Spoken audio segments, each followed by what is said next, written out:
Hello and welcome to my talk Angular Concurrent Mode, highly performant and non-blocking UIs. This talk is all about performance, and this performance is focusing on rendering. And I want to compare server-side and client-side rendering in a pretty funny way today.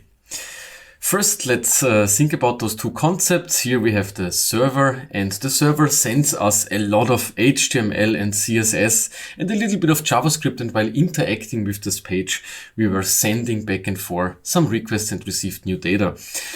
And nowadays we send a little bit of HTML and CSS and a lot of JavaScript, and all the rendering or the DOM updates are happening on the client.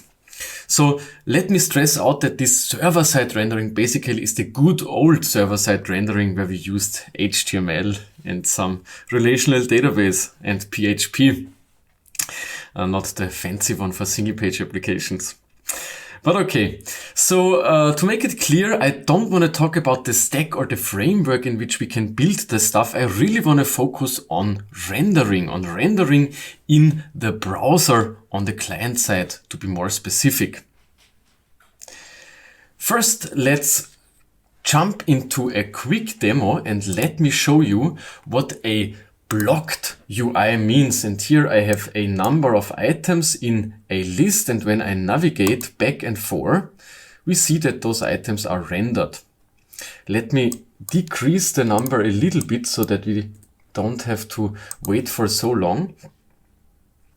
Okay, and if I navigate now here, you see that the button is frozen, everything got stuck just to render those 30 default items here. I do it again, and please look at this animation here. If I click, it freezes and then I can navigate. So this is a blocking UI. This is one demonstration how a blocking UI feels. And this is of course not a really good feeling. To be more specific, this feeling is really, really bad. Let me fix that for you, but before I fix it for you, let me quickly introduce myself. My name is Michael Hladky. Hladky is very hard to pronounce and speak, so let's stick with Michael. I work a lot on performance with my company. I focus on not only performance, but also reactivity in Angular, so feel free to contact me whenever you want. But now back to the problem. Let's focus more on rendering and responsiveness in the browser.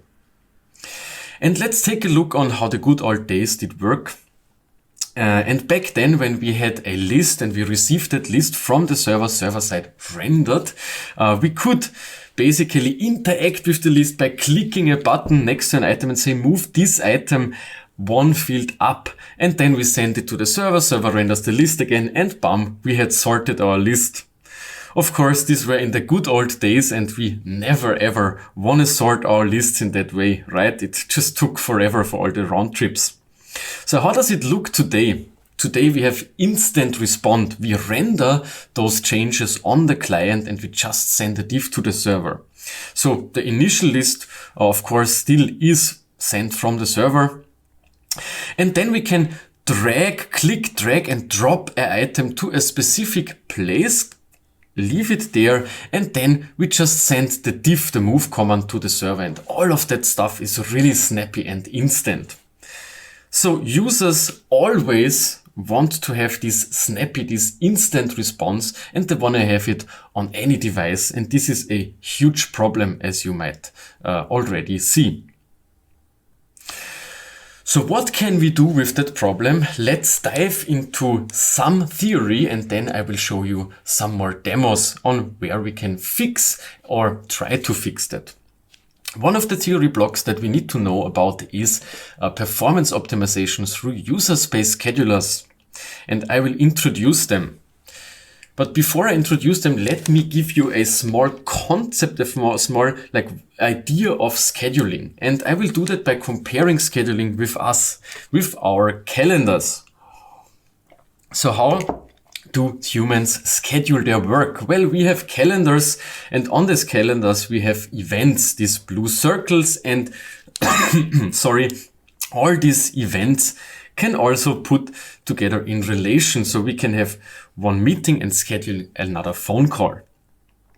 We can do that. We can interact with the future in some way. And I have now a phone call and I schedule a meeting for this Friday. And maybe if I realize in the next phone call that I need to skip that meeting, I could also do another call and say, well, let's cancel the meeting on Friday. So I can schedule work in the future and I can also cancel already scheduled work. And this happens in my timeline in the calendar. How does scheduling work for browsers? What we see here is a flame chart. A flame chart basically represents the work that is done in the browser with a lot of colorful boxes and arrows. On the very left side, we see a button click that executes some work. And in this picture, I splice out a little bit of work from this button click event to the next task. So the button click is a trigger, an event that triggers me something, the scheduling process. And the scheduling process takes a package of work and moves it into another place of this flame chart. To be more specific, in the next task through the request animation frame. And this native browser event kicks then in and later on executes my scheduled task. This is very important to understand. This is our first fundamental knowledge. How can I splice out a chunk of work and move it to some other place? We can do that with a lot of different APIs: set timeout, queue microtask, post message, request animation frame, request idle, callback, and a very fancy cutting edge one, the post task scheduler. And if we do that, if we click a button and we schedule all that stuff at once, we can see where these scheduled packages of work will end up. Here we see the synchronous and then the microtask. Then we see where the set timeout would end.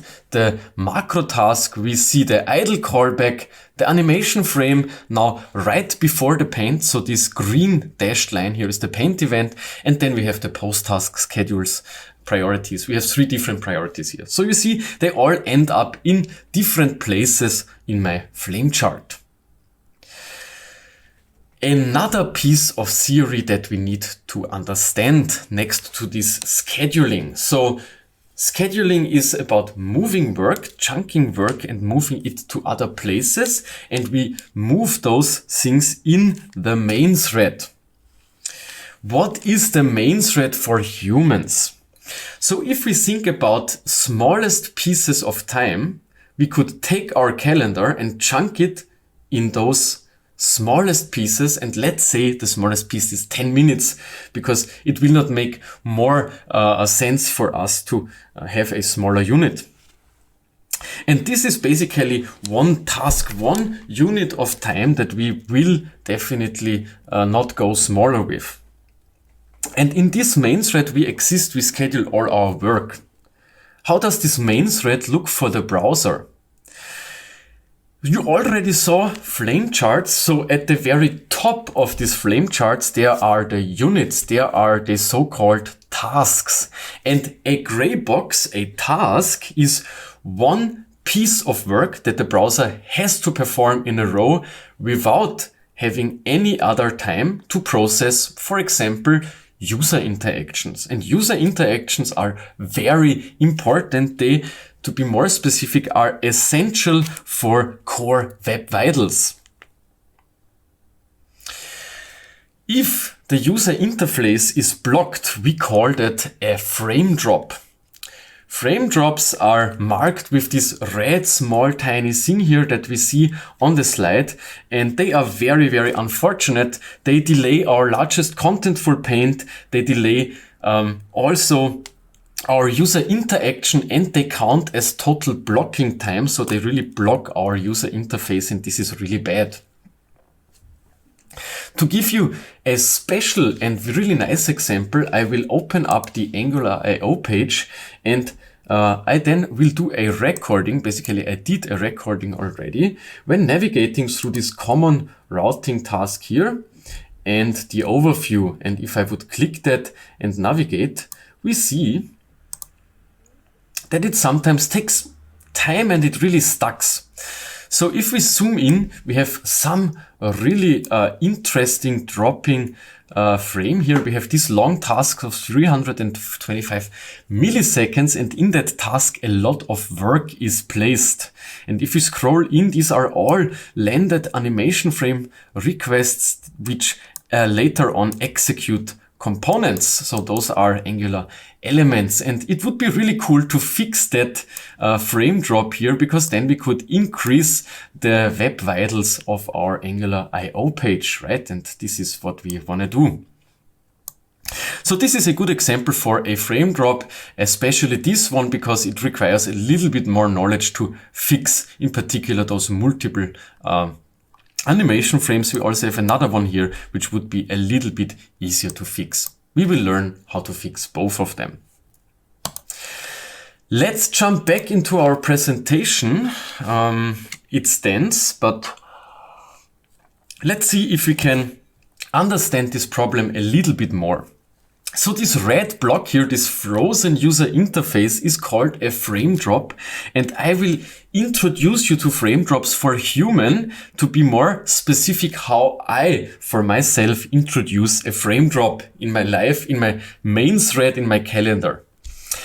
Well, normally I'm pretty good with meetings. Sometimes I talk too much and then I run over the time and I push forward maybe another meeting or any other chunk of work that I need to process.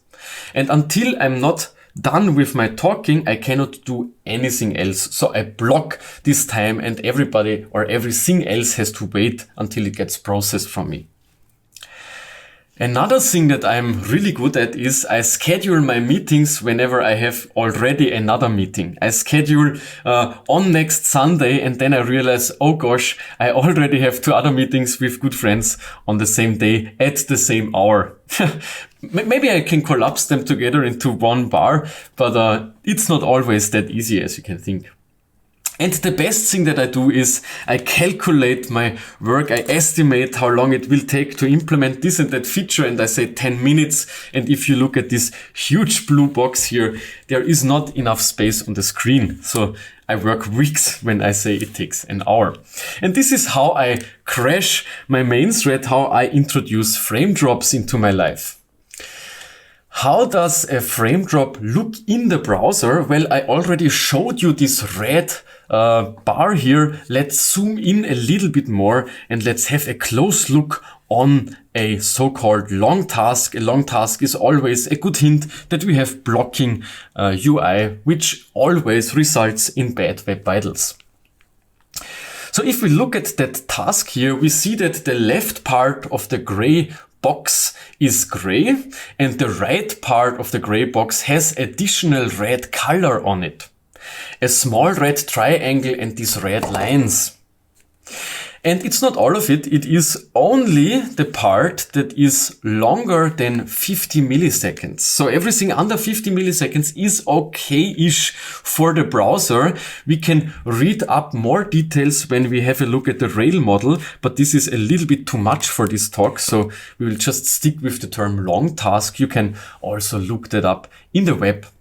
So everything else is a little bit too much for the browser and causes bad user experience. If we have a close look, we see the majority of this click event here is caused by scripting work. And of course, it would be really cool to get rid of this scripting work.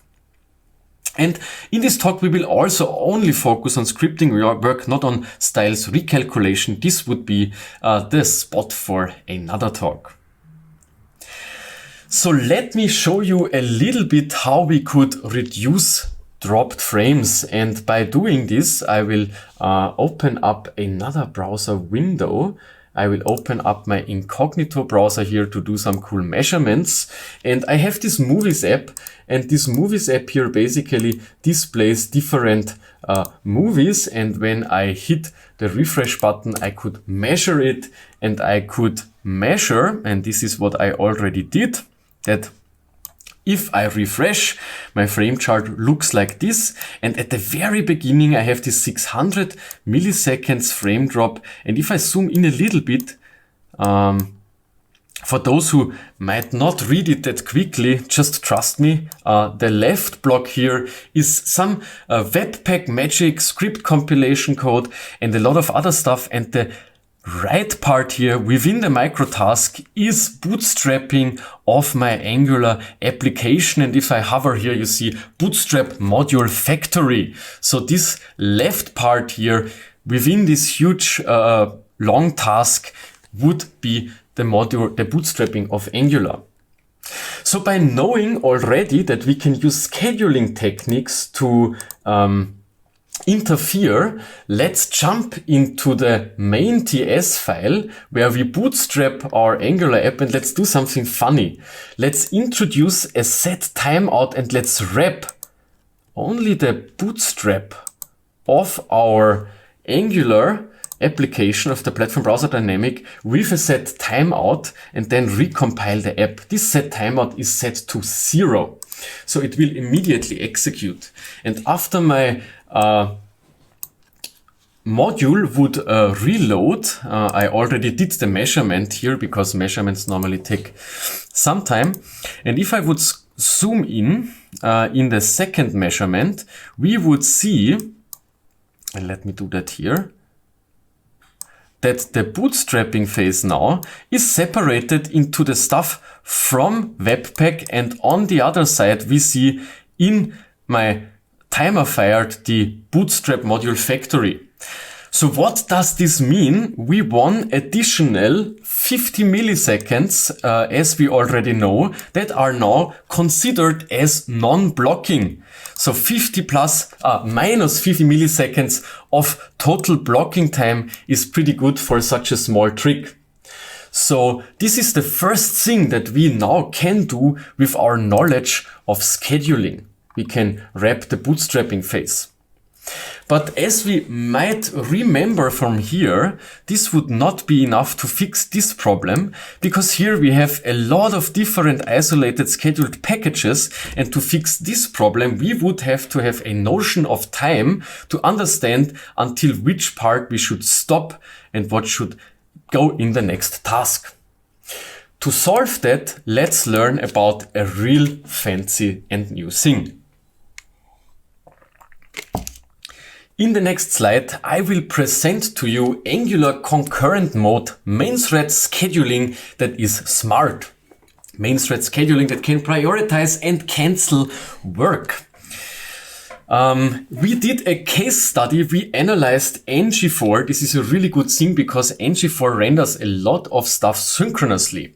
And if we look at a small table here and this event click, we see a frame drop because most of the work in rendering this list is done synchronously, one after another. And as you saw before in the navigation event, if I put too much into one task, it really feels ugly. This is another real-life example from a really huge task, and what I marked here is a potential optimization case. This is a huge list that we could, for example, analyze and see how we could optimize it. We optimized it by really doing that scientifically. We first created a case study of initializing a list, updating the list 4 times with a button click here, and then starting an interval that updated the list as fast as possible. Down here, the black box, you see the image of the list that was rendered, and the red and green things here, the check mark and the cross, represent the numbers, the values. So this was a nearly empty list. And as you can see, we have frame drops all over the place for every button click and for every initialization or the interval too. This here is a close-up. So what we did is we introduced scheduling techniques not only to chunk up the work, but we also introduced notion of time. And I will come to that a little bit later, but here is a comparison of the same list. And we see that the huge task on the left side got separated into multiple smaller tasks on the right side. How did we do that? We introduced this technology in a directive that we called Rx4. So Rx4 is a drop-in replacement for ng-for, for example, and this helped us to render this use case list here this case study list that we had with 5 times 10 items.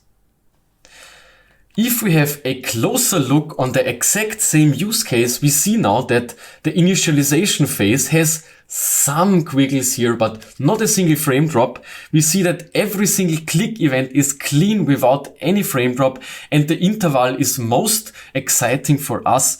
In between the updates, we even have a fully idle browser. We can totally interact completely fluent and not a single frame drop occurred. This is pretty amazing and an incredible good outcome. If you're interested on all the details of this case study, you can read it up.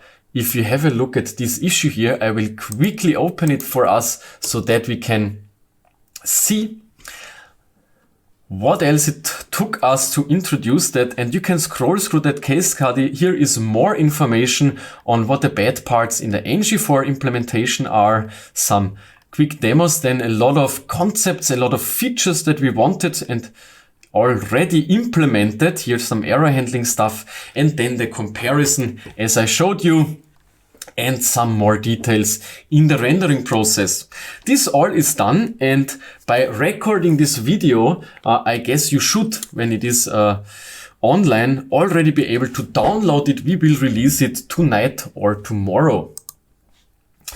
With that said, let's have another quick look on the really surprising comparison of this RX4 implementation.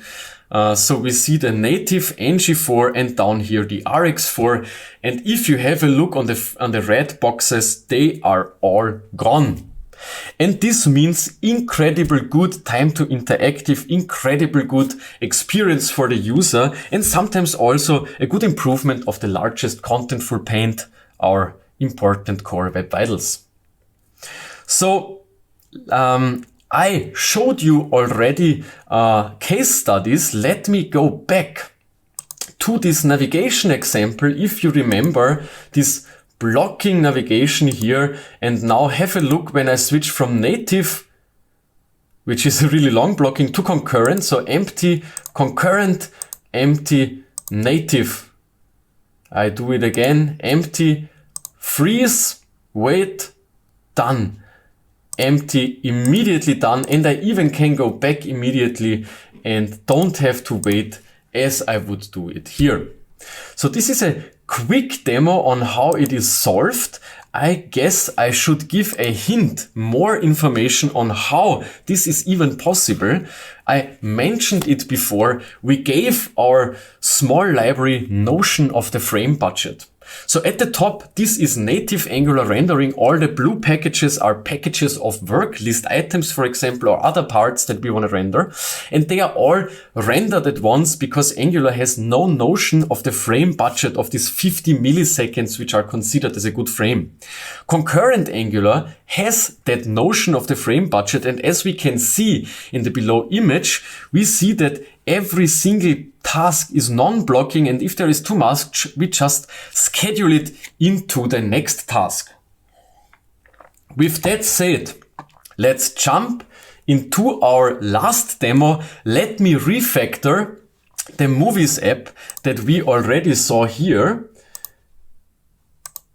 And let me introduce some quick changes, some quick updates to demonstrate how powerful and how quick we can refactor this application. I jump into my project and I already introduced this set timeout. So let me go to the movie list. This very component here is the part in the code that renders all the tiles with the movies. And here we have a list, and this list is rendered over an ng-for. Then we have the observable that gives us the request from the server. And then we use the async pipe to render that. Of course, we already used track by to improve the performance.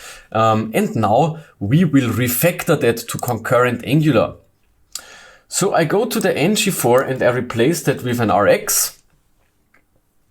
And then I jump here and I will delete the async pipe and hit the save button.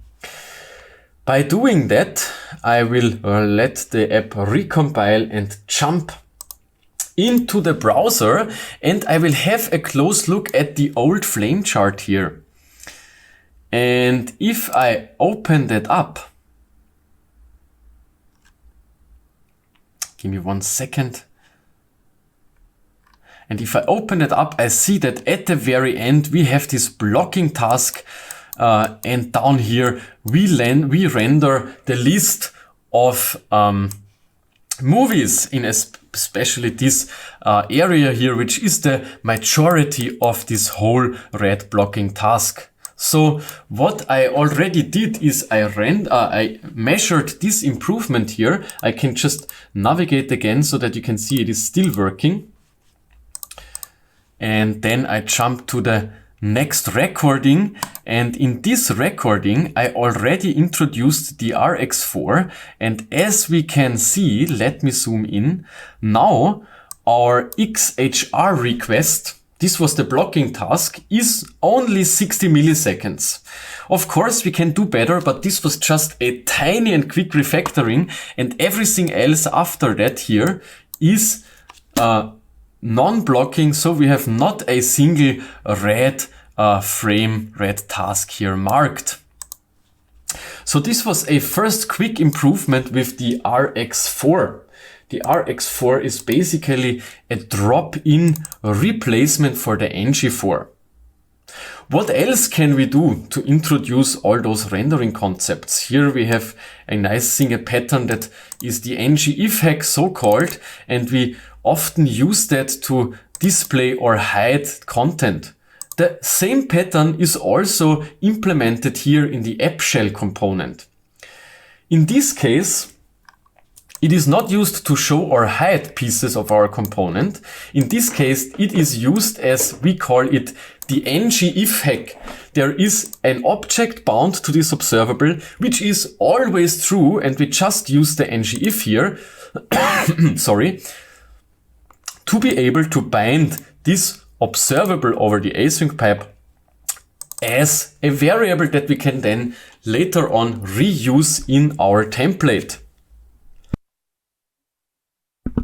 So we also introduced another directive, which is called the RxLet directive. And this let directive basically helps us to pass the observable directly and use the let syntax to bound or bind these very values coming off the stream to the VS variable here. And this is another drop-in replacement for the ng-if hack that in addition to that also improves the performance. Let me go, oh no, what did happen? Did we introduce a small problem here? Let me see what I did. I most probably removed some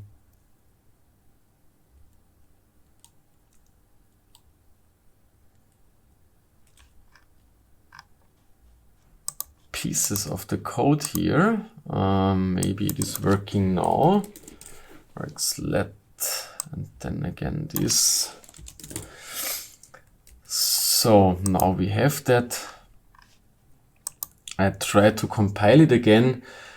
Demo gods, be with me. And it is working.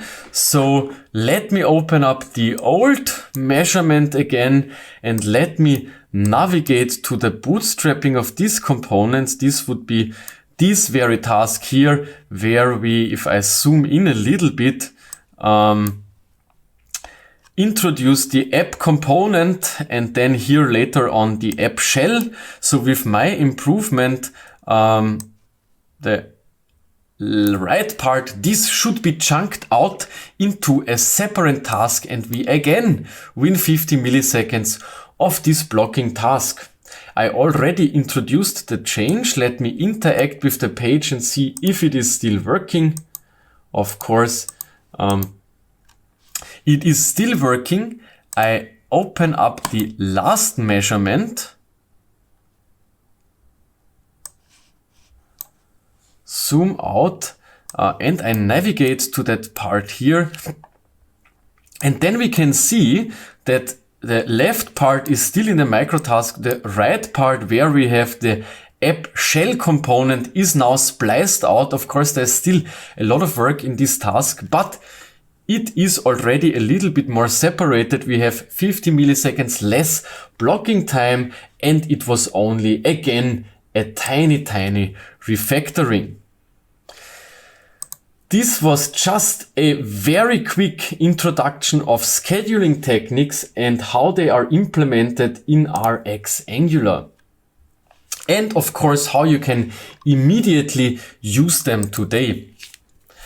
If you are very fascinated from the developer experience where you can just bind observables to RxLet or Rx4 instead of having the ngx ifhack, you can do that even without introducing the performance optimization, so you can also disable the performance optimizations. Otherwise, please have a look at the package RxAngular/CDK. This is implementation details of the concurrent mode that I discussed. A lot of those tools are used. The library that will help you in the template is called RxAngular template. So with this library, you can import RxLet, Rx4. With the other library, you can use the same scheduling technologies in TypeScript, for example, in the component class. If you liked the content, the cutting edge and super easy performance improvements, please cheer up our contributors and of course myself. Go on GitHub and hit the star button. We really did a lot to ship those optimizations, and I guess it is really exciting news for the Angular community. This was it. Concurrent mode in Angular, non-blocking, highly performant UIs. My name is Hladky. I thank a lot for your time. If you have other questions, feel free to ping me on Twitter, on email. Feel free to check out the repository and have a nice rest of the conference. See you then. Bye. Hi, I'm Joe Weems. Thanks for checking out this video from EnterpriseNG 2021. Online conferences were great, but it's time to get back in person. See your old friends, make some new ones, and take your career to the next level. Head over to ng-conf.org to get your ticket. See you there.